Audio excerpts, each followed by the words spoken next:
Hey, welcome back. Another day, another vlog. Hope you're well wherever you are coming from, whatever venue or subsidiary of the channel that you've linked in to catch up with us. I do appreciate you popping by. Hope you all had a good day. We hit Wednesday, the middle of the week. Big night last night for Australia. We're going to jump pretty straight into that. Still working on the video, so not too much to go on with that, just working on the photos, usual program. Going to get straight into the budget. Pretty boring, but it was a pretty important one for us, I guess, and from my point of view anyway. We don't have a lot of choice. We've only got basically a two-party system with independents that control the power in Australia.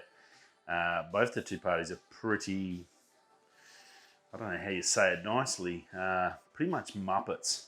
And you've got the Liberals and the Labor. The Labor are all run by unions, which are people that have never worked, that expect lots of money for no work.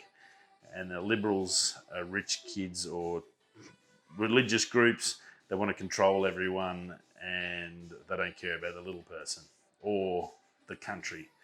We really need, it'd be nice one day to get someone like, I don't know, someone decent actually to be a Prime Minister. I think the last actually one that was actually people enjoyed was Bob Hawke. Since then it's just been all morons the whole way through. Not good as far as I'm concerned anyway. That's my personal opinion.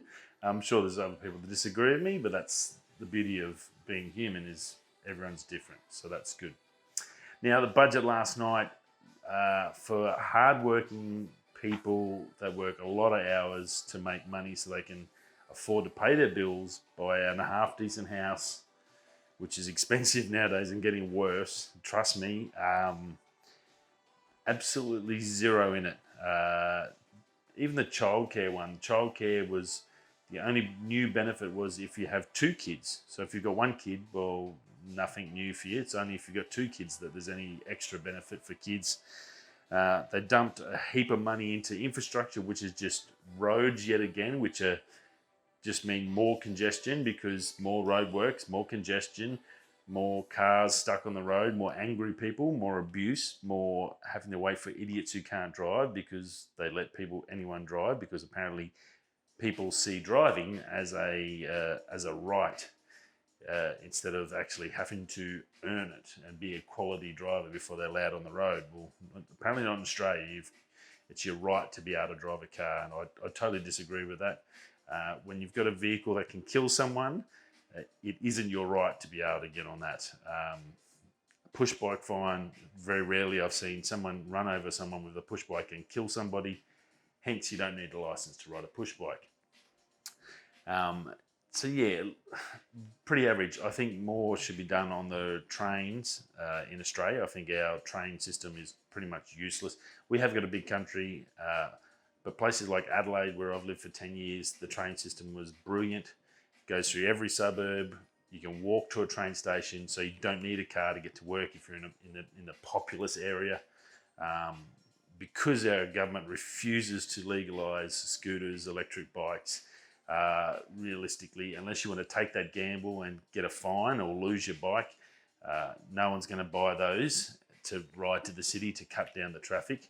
And any sort of idiot that thinks you're going to drive your car to a train station to get to work is silly, because you can leave your car in an area that's well and truly open to get stolen or broken into very easily, in the sun with no protection from the elements, when it could be home in a shed and you could go by public transport, which probably no one uses buses. It's too hot in Australia, BO, sweat. Trust me, coming from the territory, you never get a bus. As kids, we had to get buses, and as soon as I could ride my push bike to school, we rode our push bikes, because buses absolutely reek when you get 40 or 50 sweaty kids on there, or sweaty adults in the hot summer temperatures. It's disgusting. The windows don't open anymore. The air cons don't work anywhere near good enough. It's wrong. So buses are a joke. You need proper train transport. You need trains to every single suburb.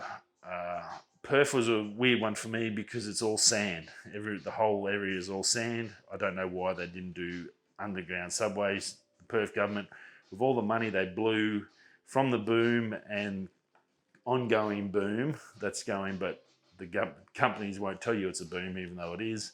All the mining companies and gas companies, they're still booming. They're just not putting any money into Australia. They could have easily put an underground subway all the way through Perth to every suburb. It should be part of a suburb. If you're going to build a new suburb as a developer, you have to put in a subway system or either light rail system in that suburb. Simple as that. No questions asked. As well as the other biggest issue I have with that budget last night, zero renewable energy infrastructure, job works or nothing. So nothing put in place for electric cars to subsidise electric cars.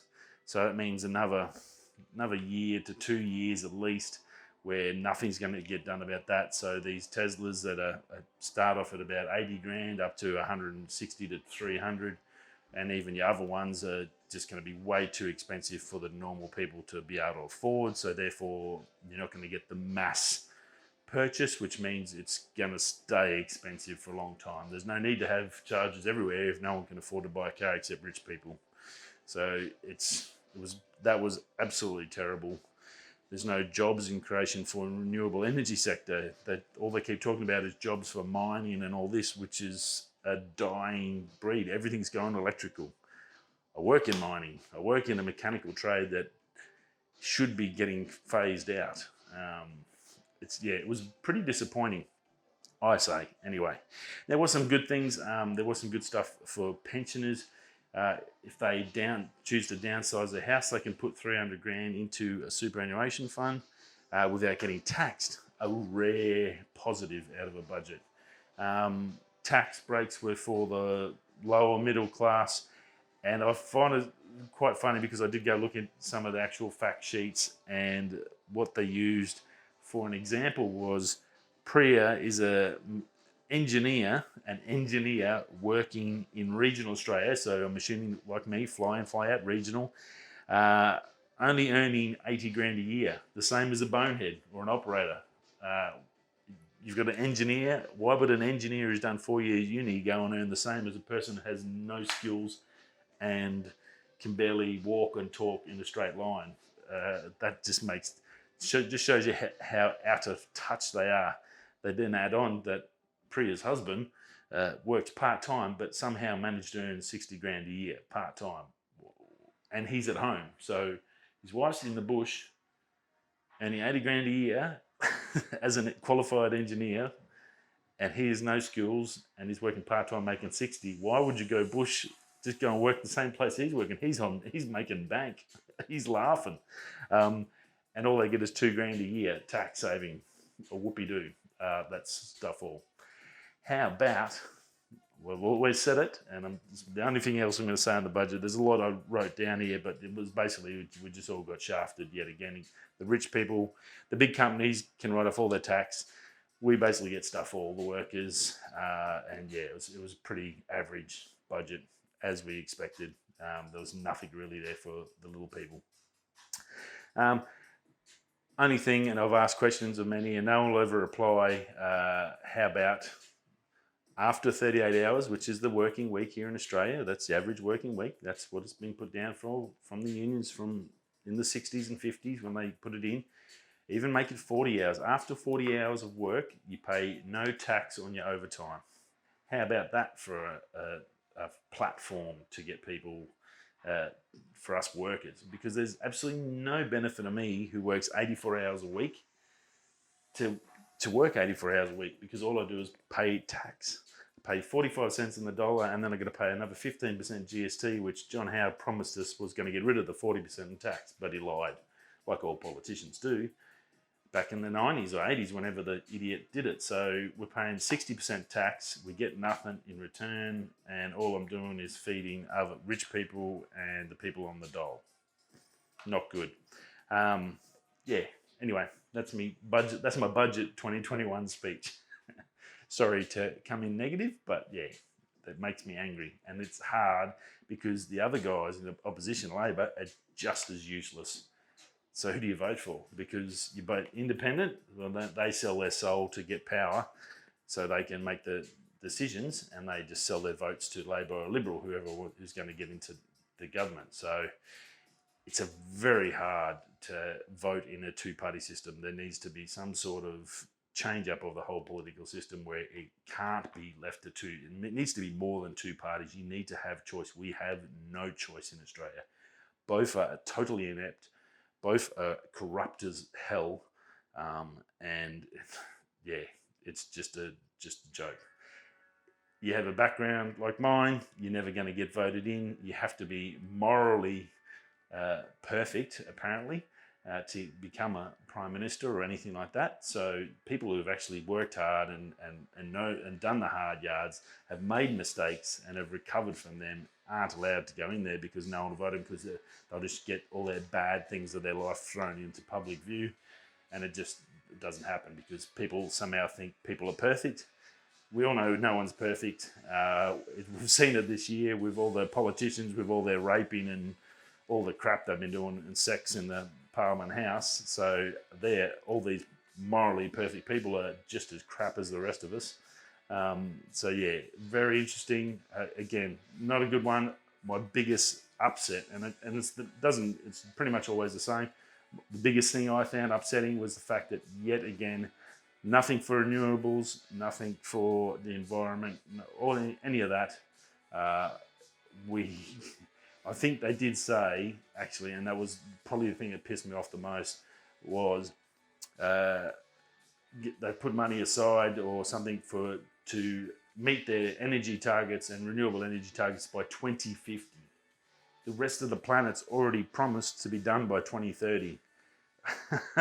What the fuck? Wow. Anyway, right. That's it for the budget 2021. No more nasty stuff. Let's get into some fun stuff, actual stuff that might make us happy and help actually be better in life and get stuff done, because the government doesn't make you get stuff done. They just handcuff you and make life hard. And then I wonder why they have all the suicide. They had to add up the extra suicide stuff when they don't even fix the problems. They just put more call centres in to deal with the problems that they don't fix. Hello, McFly. M2 in the MacBook Air. Well, John Prosser has got hold of a source that had pictures of a blue MacBook Air, the brand new one that should be coming out this year, probably later in the year when they do the release in September. Look, he then got it rendered. That's the render you'll see on the thumbnail and see floating around the internet. So that's actually a render of a photo and the details they have from those photos from his source. That protects his source, which is good. Good to see him protecting the source, because they can lose their job. I'm assuming they work in Apple. They're going to lose their job. They're going to lose their business if they're a contractor to them. It's a pretty big deal. So pretty important that he does the right thing by his sources. Now, look, the blue color one looks pretty good. There was a pinker color one that looks a bit average. Apparently, the colors should be based on the stands on the new iMac. So new iMacs are all colored. They have a lighter colored stand. That's apparently what the new MacBook Airs. I'm assuming all the MacBooks will go this way, but those colors there will be the actual colors for the MacBook. So that looks pretty cool. I think colors on the MacBooks are a good thing. I have a skin on mine, on my 16-inch, but if it had a color, I probably wouldn't put a skin on it. I'd just get a case or something to protect it for scratches and stuff like that. But a color on a laptop makes sense. Color on a phone makes no sense, because you're going to have to, if you don't have a phone in a case, you're crazy, or you're just rich and you can buy a new phone every time you drop it. I can't afford that. 99% of the population can't afford to walk around with a $2,000, $1,000, $1,500 phone in their pocket that can fall out of their pocket and smash, and just buy another one. So we all use cases. So yeah, you only have to see the size of the case market to know that everyone uses cases. So colours on phones mean crap. Anyway, I divest. Diverse? I don't know. Whatever that. I digress. That's it. It's okay. So look, photos of it. That square body, much like the iPad, we did talk about that I think last week. Looks like that's going ahead. That looks pretty cool. Super flat, no more taper, dead super flat square. It's only got a USB-C or Thunderbolt 4 on each side. So that's that. He did say the screen, they don't have much info on the screen, so that the bezel size and all that, you really can't take much in. The buttons on the function keys are a lot bigger. Normal key size, they're normally half size. So the keyboard's bigger, so the trackpad will be smaller. Other than that, it does look a lot better, and it's going along with that same, I guess, flavor or style as the iMac and the iPad. So, and that's well loved. So, and I think it's going to do really good. It's going to look really good, especially when you get a MacBook Pro, a bigger one, that beautiful square body. So, very, very cool. They look good. The color idea, I think, is fantastic. The colors are a bit iffy. I like some bright colors, some reds and some blacks and some dark colors. It's great to have all the light fairy colors and all the soft summery colors, but I'd rather a nice rich color as well too. So it'd be good to have choices in your bodies and getting them anodized or stuff, or we just go back to the stickers. So doesn't really matter, I guess, but it's good to have options. Great to see they are going down the color route because it personalizes a bit to each person, makes it easier if you got a multi-laptop household to whose laptop is whose as well. So that's pretty cool. Not much else on that other than the shape and styling. As said, he does think they'll be later in the year, probably around that September launch. We may get the new MacBook Air and then progress, or we might get multiple models, the 14 and the 16 coming in as well, all with the M2. So that should be pretty darn cool. Big news, as a teenager at high school, Reebok pumps come out. I was very lucky that I had a wonderful mother and father. We went to Singapore on a holiday. It used to be a cheap destination to go shopping for us Darwin people. If you're from Darwin in the 90s and 80s, you know that Singapore was the place to go actually when it was actually affordable and really cheap. It was like 6-to-1 for the dollar ratio, so it was actually really cheap to buy stuff. I got myself and one of my best mates, Al, I got with all my savings, and mum and dad helped me out, and got a pair of Reebok pumps each, and we wore them to high school until the bladders blew out in them. They were pretty cool. Well, they're coming back. I think they might be already in America, but they're releasing here on the 15th of May in Australia. $200 Australian. That's not bad. That's pretty good. That's about the same price as normal sneakers.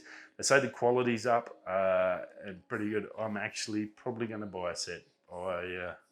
It's always good to feel a little bit young again, and if you go back and really relive youth, they look exactly the same. It's the same colorway, same style, just obviously they've upgraded the pump and the bladder quality and all that sort of stuff. So they should be pretty cool. Something different to wear out, and I guess a great talking point to relive a bit of your youth. So very, very cool. Go check those out. Saturday the 15th, I think they go live. You probably need to get in quick, I'd say. So yeah, if you want a pair of pumps and relive a bit of your youth, now's your chance. Big chance. Now, last but not least, AirTags have been hacked. Already they got hacked. Watching a bit of Lou later on his podcast, and hackers got through, hacked them. He was able to change stuff in. So basically when you scan it with your phone, it would send you to his website. A little scary. They say this obviously adds the options into so they can actually get in and get access to your Apple Pay information. So, I've just lost me light. I should have charged that. That's as good as time as any. So yeah, Apple tags. Not good. Uh-oh, I was opening up a bit of light. Shh. There we go. How's that for terrible timing? Yeah, so AirTags hacked. Not good. Be aware of that. We all knew it was going to happen. They would have been all waiting for it. Pretty scary. And yeah, I'm sure Apple will be working on it furiously. So, bit of a glitch, as we always get. That's what happens in the tech world. Radio, we'll be coming this way, that way. I'll catch you tomorrow when the light's charged. Peace.